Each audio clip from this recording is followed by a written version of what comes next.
Assalamualaikum warahmatullahi wabarakatuh. Halo semuanya, perkenalkan saya Andi Zatinastiti dengan stambuk G7012064. Saya dari kelas C pada mata kuliah Kimia Medisina.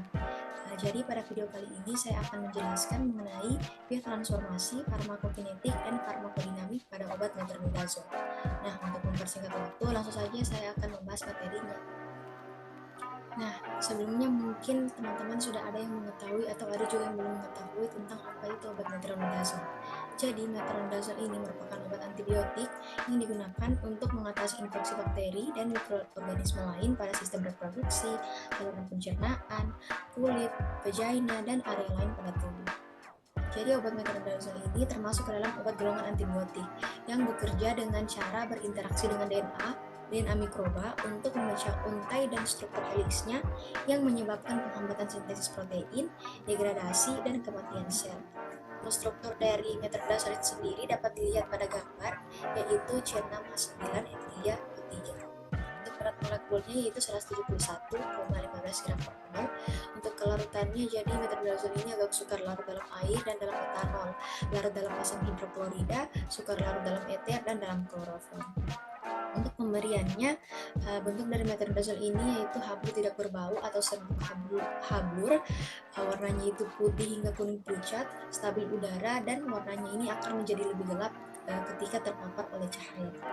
Selanjutnya saya akan membahas mengenai fase farmakokinetik dari metronidazole. Seperti yang sudah kita ketahui bahwa fase farmakokinetik ini terdiri dari proses absorpsi, distribusi, metabolisme, dan eliminasi dan ekskresi atau eliminasi. Nah, untuk proses absorpsi dari obat metronidazole ini, jadi obat ini cepat dan hampir sepenuhnya diserap dari saluran gastrointestinal atau saluran pencernaan.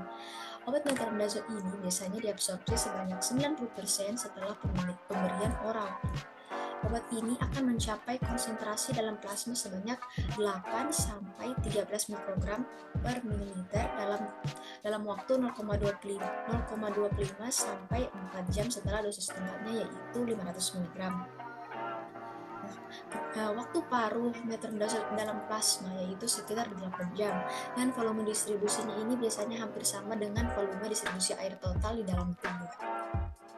Metronidazole ini berpenetrasi dengan baik ke dalam berbagai jaringan dan cairan tubuh, termasuk sekresi vagina, cairan semen, air liur, dan air susu ibu. Nah, untuk proses distribusinya, jadi obat metronidazole ini didistribusikan secara luas ke sebagian besar jaringan dalam cairan tubuh. Pada proses distribusinya, obat metronidazole ini dapat dideteksi dalam saliva dan cairan sulcus gingiva. Setelah 5 hari dengan dosis 250 mg 3 kali sehari, tingkat metronidazole dalam cairan sulcus gingiva ini akan menunjukkan rentang yang jauh lebih besar dan dapat hampir 50% lebih tinggi dari konsentrasi serum. Untuk proses metabolismenya, obat metronidazole ini dimetabolisme di hati.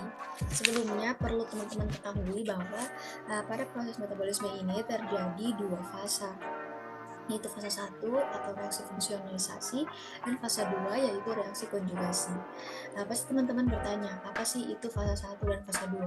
Jadi pada fase 1 ini senyawa obat akan ditambahkan atau dimasukkan gugus-gugus fungsional yang bersifat polar, contohnya seperti gugus OH, COOH, di mana gugus-gugus ini itu akan bersifat polar sehingga metabolisme yang dihasilkan akan mudah diekskresikan. Selanjutnya untuk fase 2 ini merupakan proses selanjutnya dari fase 1. Akan tetapi ada juga beberapa obat yang tidak melewati fase 2. Tapi untuk metronidazole itu sendiri, obat ini itu melewati juga fase 2, di mana pada fase 2 ini hasil dari metabolit pada fase 1 akan melewati salah satu reaksi pada fase 2 seperti reaksi konjugasi, asetilisasi, dan metilisasi. Nah, untuk reaksi fase 1 dari obat metronidazole ini dapat dilihat pada gambar di mana pada struktur dari Dimana seperti yang kita ketahui pada struktur metronidazol ini terdapat cincin aromatik sehingga menyebabkan obat metronidazol ini melewati fase 1, yaitu fase oksidasi dan hidroksilasi. Nah, jadinya struktur metronidazol ini teman-teman mengalami penambahan gugus OH.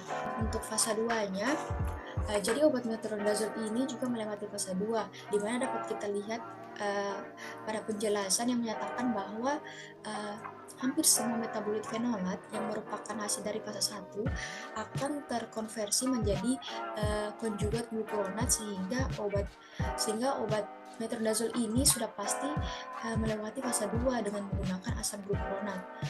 Teman-teman juga bisa melihat hasil dari fase 1 dan 2 ini pada gambar, di mana bahwa sebagian besar dari struktur metronidazol ini adalah hidroksilasi gugus 2-metil, oksidasi gugus 1-etil, dan konjugasi glukuronida dari metabolit terhidroksilasi.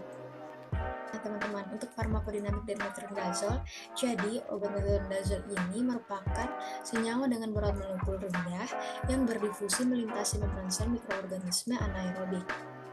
Nah, dapat dilihat pada gambar di mana molekul metronidazol ini akan dikonversi menjadi nitrol yang merupakan metabolit bentuk aktif dari obat. Kemudian bentuk obat menjadi sitotoksik dan dapat berinteraksi dengan molekul DNA yang menyebabkan hilangnya struktur helix DNA dan putusnya untai DNA, sehingga terjadi penghambatan sintesa DNA dan menyebabkan matinya sel. Nah, teman-teman, mungkin itu saja yang dapat saya sampaikan pada video kali ini. Lebih dan kurangnya mohon dimaafkan. Terima kasih atas perhatiannya. Wassalamualaikum warahmatullahi wabarakatuh.